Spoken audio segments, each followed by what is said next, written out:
Another thing that you've Robert done, Preston? Another something very that's easier for our journalist. listeners to understand, is you've got 50 billion savings in waste. It's the old chestnut of all politicians that don't know how to cut. They say, oh, we're going to save on waste and inefficiency and so on.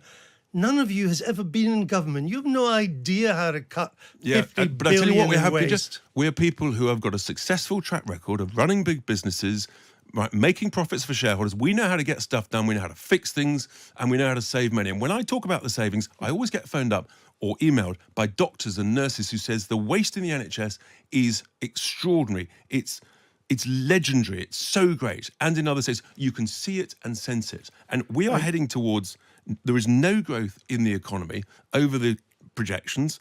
And if we don't change course, last year alone, Andrew, right, we spent about 120 billion more than the government had. If we don't change course and get some serious growth in the economy, we are heading towards disaster. We're saying you've got to save some money in the back office and invest it in the front office. That's what we do. Right. And of course, it's growth as well. That's the other thing politicians always say, oh, we'll pay it with more economic growth.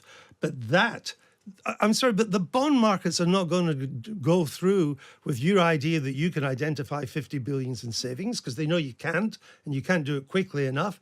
And they're also not going to bet that you will magically conjure up strong growth to pay for all this. So there'll be a run on sterling. And if you look at my hold on, let me finish the question. There'll be a run on sterling, Andrew, and there'll be a run on the bond markets. Nonsense. That's what will happen, because you're a bunch of amateurs when it comes to economics. Absolute nonsense. We're a bunch of very successful people who've identified where the government is wasting money unnecessarily. You've never run an economy or a government department. No one in the Treasury. Have you? No, Andrew, no one in the Treasury or the government or the Bank of England has countered me on this QE reserves point. It's really significant, and that's because I'm right and they're embarrassed about it.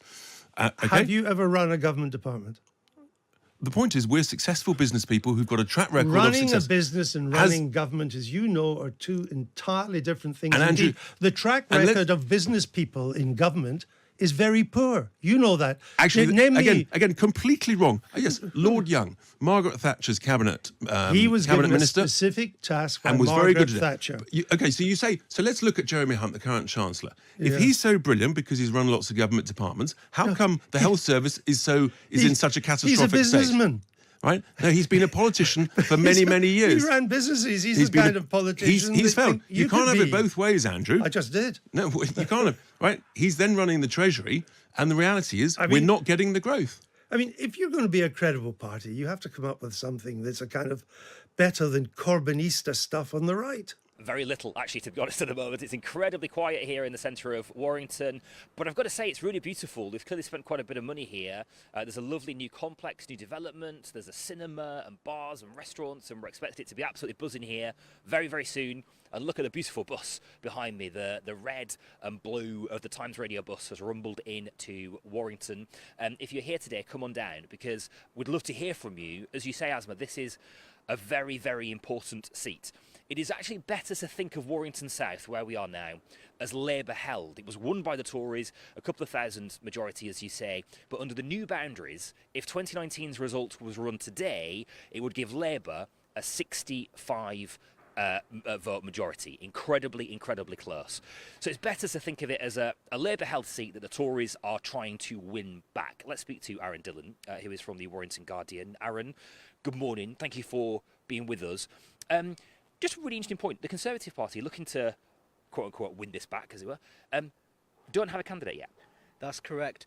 Warrington South, one of the most interesting seats in the country, often described as a bellwether constituency, and it's actually one of the top Tory target seats. But remarkably, the Tories yet to confirm a candidate for the general election. Just weeks to go now. Obviously, that has to be done in the next few days. But there is quite a lot of surprise here in Warrington that the Tories are yet to do that, given it is such a target seat. Why is that? What's happened? I think there's been some issues behind the scenes. Obviously, last year, Andy Carter, who has been the Conservative MP for Warrington South, decided he would not stand for re-election. He made that shock announcement at the time. And there's been goings on behind the scenes. Different people have been rumoured to be wanting that spot, but for some reason or another, it's yet to be decided. OK, local election results, the most recent data we have from May, how did it fare? Well, it was quite a solid performance for Labour here.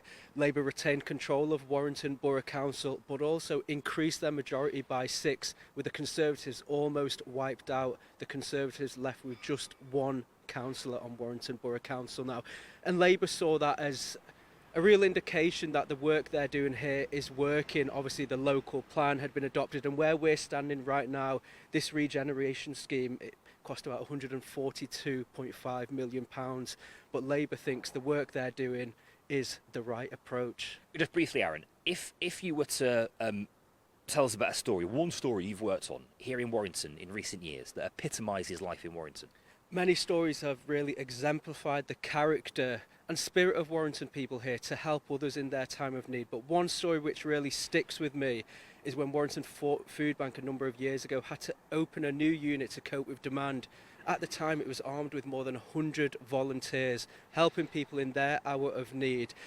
But also at the same time, it really showed that nobody in the town is immune to these challenges posed by everyday life, whether it be financial challenges, even basic stuff, just to get food on the table. But when people need support, people in Warrington here will lend that hand to them.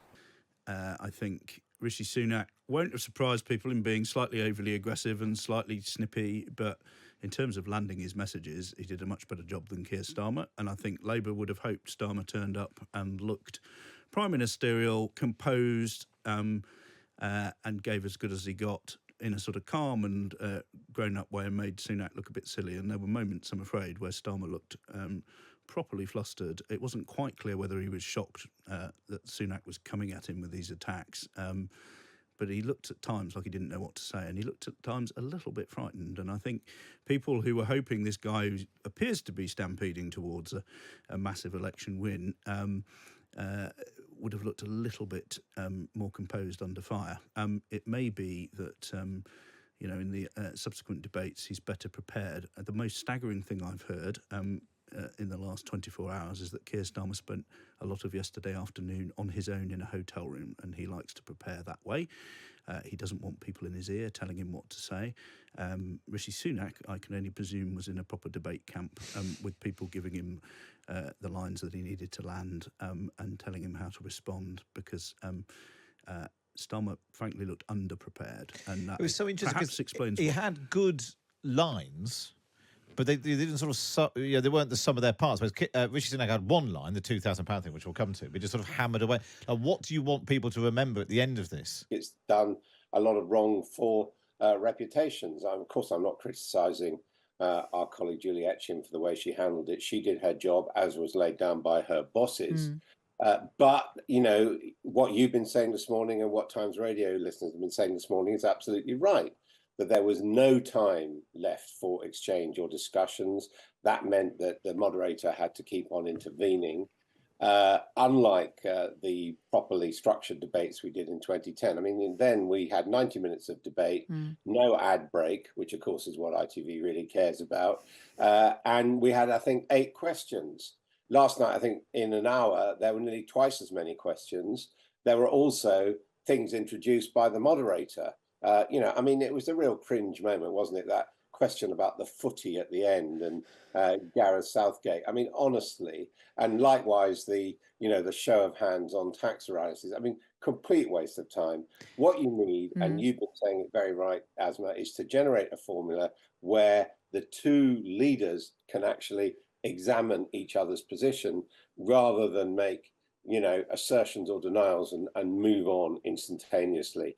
And the fault of all of this is that the so-called public service broadcasters don't want to serve the public with debates. They don't like the idea of properly organised, lengthy debates open to everybody. They want to put on their TV shows, and that's what we're getting from BBC and ITV in this election. And probably doesn't matter very much, but what it fails to do is to inform the public as to what the leaders are really like or what their plans are. So you think perhaps more focus, a longer programme, and I don't know, fewer subjects as well. So, there would have to be, no one's ever going to be happy, but if you could pre-agree that we're going to talk about immigration and just immigration for however long. We are just going to talk about the NHS for, a good chunk. But what about audience participation? Obviously, you want the audience to be, you want the electorate to be involved. You want people who are watching at home, perhaps, I don't know, to see themselves in the audience. But how helpful actually is that?